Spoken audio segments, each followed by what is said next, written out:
Ibrahima Konate turns down third Liverpool contract offer. Ibrahima Konate will be out of contract at the end of the season, leaving Liverpool with some crucial decisions to make over the future of the France international. The French centre-back has developed into a reliable figure in the Reds' defence since his arrival, but there is now a genuine risk that he could follow in the footsteps of another key player who departed for Real Madrid. Los Blancos recently signed Trent Alexander-Arnold after his contract at Anfield expired, paying only a modest fee to bring him in early so he could feature in their Club World Cup campaign. That move left Liverpool short-handed and forced the club to reassess their long-term squad planning. Now, they face the possibility of a repeat scenario with Konate, who has entered the final year of his deal. Real Madrid have been strongly linked with the 26-year-old, and reports in Spain suggest that negotiations over a transfer are already at an advanced stage. Madrid are believed to see him as a natural partner for Eder Militao in the heart of their defense, while also providing depth and competition alongside Antonio Rudiger. Konate himself has fueled speculation with his comments about France teammate Kylian Mbappé. He revealed in a light-hearted interview with Telefoot that Mbappé calls him every 2 hours to talk about a potential move to Madrid, a remark that, while joking, underlined how persistent the interest from Spain has become. Liverpool, however, are not ready to give up without a fight. The club are expected to mount a strong push to keep him, just as they did when negotiating new contracts for Virgil van Dijk and Mohamed Salah in previous seasons. Konate is seen as a central figure in their defensive rebuild under Arne Slot, and losing him would represent both a sporting and symbolic blow. Despite their efforts, the Reds are struggling to make progress. According to Marca, Konate has now turned down a third contract offer, leaving Liverpool in an increasingly vulnerable position. While his deal officially runs until the summer of 2026, sources close to the club suggest that the board are becoming resigned to the idea of losing him, either on a cut-price transfer next summer or, more worryingly, on a free when his contract expires. Much like the case of Alexander-Arnold's departure, there is a growing belief at Anfield that Konate could become the next high-profile player to swap Merseyside for Madrid without the club receiving anything close to his market value. Since joining Liverpool from RB Leipzig in the summer of 2021, Konate has made 136 appearances across all competitions, scoring 5 goals and building a reputation as one of Europe's most powerful defenders. His combination of pace, strength, and composure has made him a fan favorite, but his future now hangs in the balance as Madrid continue to circle. For Liverpool, the next few months could prove decisive. Either they convince Konate to commit his long-term future to the club, or they risk losing another cornerstone of their team to Real Madrid's ever-growing project. Thanks for watching. Like and subscribe. Liverpool will miss Harvey Elliott, but his Anfield story may not be finished yet.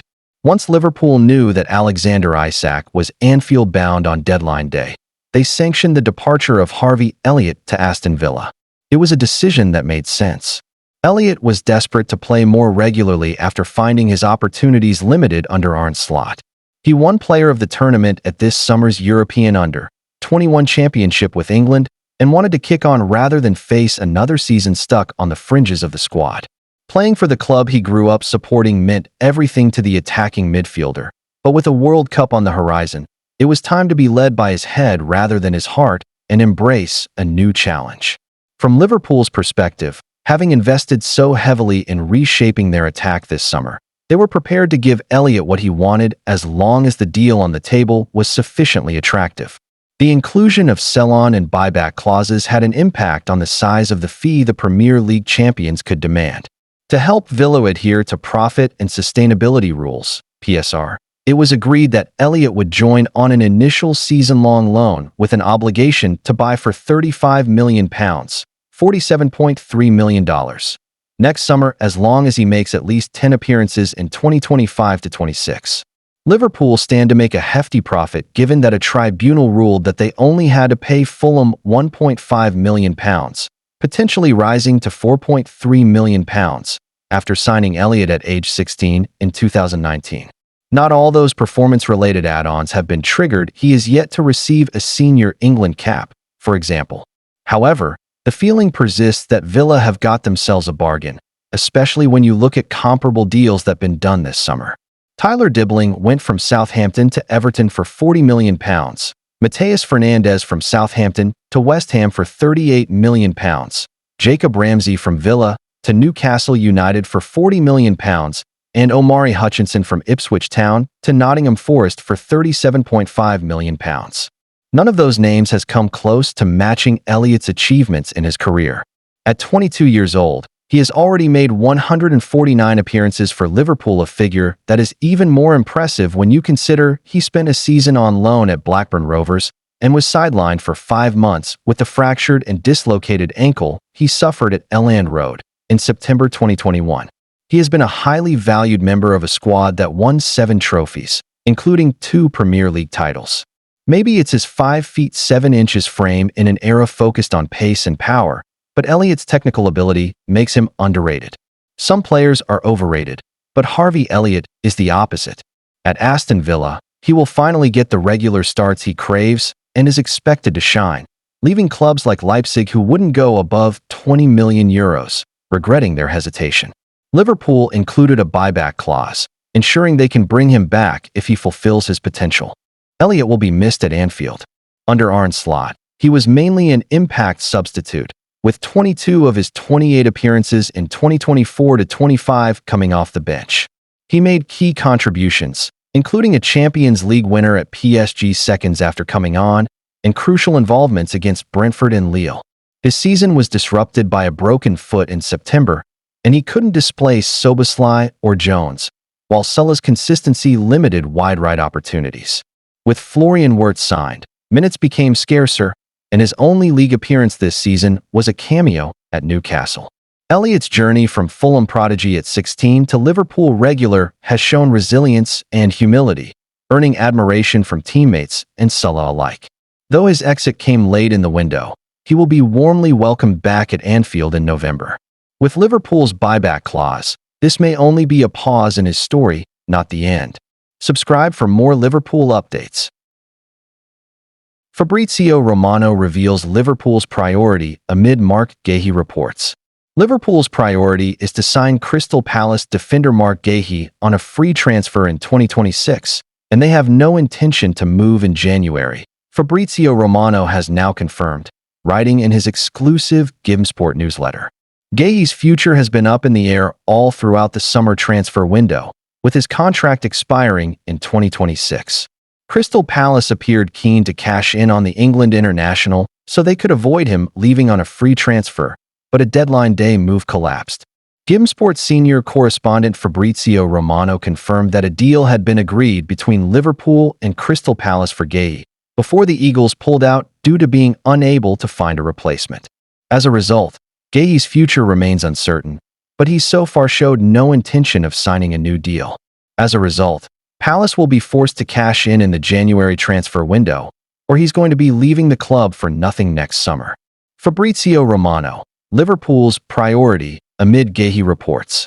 Writing in his exclusive GiveSport newsletter, Romano has confirmed that Liverpool's priority is to sign Guéhi on a free transfer next summer, rather than make a move for him in the January transfer window. The respected journalist adds that they currently have no intention to move in the winter market unless something changes over the next few months. Their priority is Guéhi as free agent in summer 2026. No intention to move in January unless something changes in the next 3 months. An injury to either Virgil van Dijk or Ibrahima Konate could easily force Liverpool's hand in the coming months. Jarell Quansah was sold in the summer transfer window, leaving them with a lack of cover in the center-back position. Giovanni Leone was brought to the club as a replacement, but he's yet to feature for the Merseyside outfit since his arrival. It will be interesting to see whether Crystal Palace even attempt to offer Guéhi a new deal, considering he's shown no willingness to extend his stay at Selhurst Park so far. The English centre-back might even be disappointed with the club after they pulled the plug on a last-minute move to Liverpool, with Guéhi even completing a medical with Arne Slot's side on deadline day. With the deal collapsing at the final hurdle, his future now looks uncertain, and Palace may face a battle to convince him to stay beyond this season. Thanks for watching. Stay for the next content. Don't forget to like and subscribe. Man United transfer news. Fabrizio Romano drops massive Carlos Baleba update. Manchester United will, for sure, retain their interest in Brighton midfielder Carlos Baleba, according to Fabrizio Romano.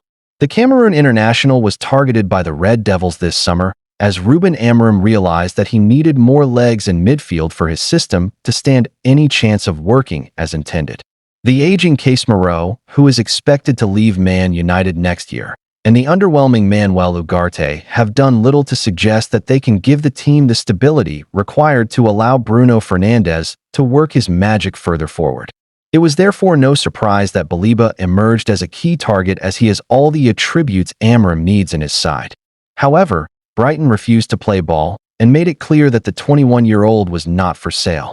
Man United were forced to end their pursuit and ultimately did not manage to bolster their midfield options, with a late approach for Conor Gallagher being rebuffed by Atletico Madrid. Manchester United will try again for Carlos Baleba in 2026, with the midfielder continuing to attract serious interest from Old Trafford. The failure to secure a midfield signing this summer has left Erik ten Hag's squad looking light in that department, and the club are already planning ahead to strengthen in either the January window or next summer. Baleba, who has been on United's radar for over a year, is viewed as a player with the right blend of physicality, energy, and technical ability to thrive in the Premier League. The Cameroonian's rise at Brighton has not gone unnoticed, and his performances have convinced many inside United that he could be the long-term solution to their midfield concerns.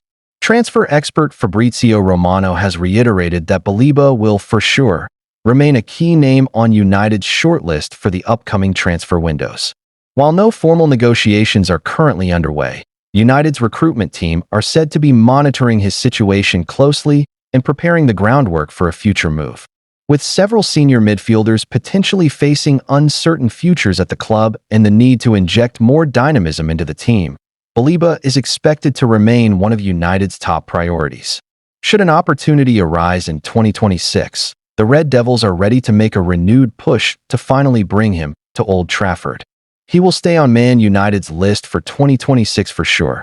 Then we will see if they decide to invest big in him or not, Romano told Gimsport, alluding to the fact that Baleba won't come cheap. Brighton expect the youngster to reach another level this season, which would put them in a strong position to demand a fee in excess of €100 million for him next year. Baleba is still under contract until 2028, so the Seagulls are under no pressure to offer a cut-price deal. Thanks for watching. Stay for the next. Don't forget to like and subscribe.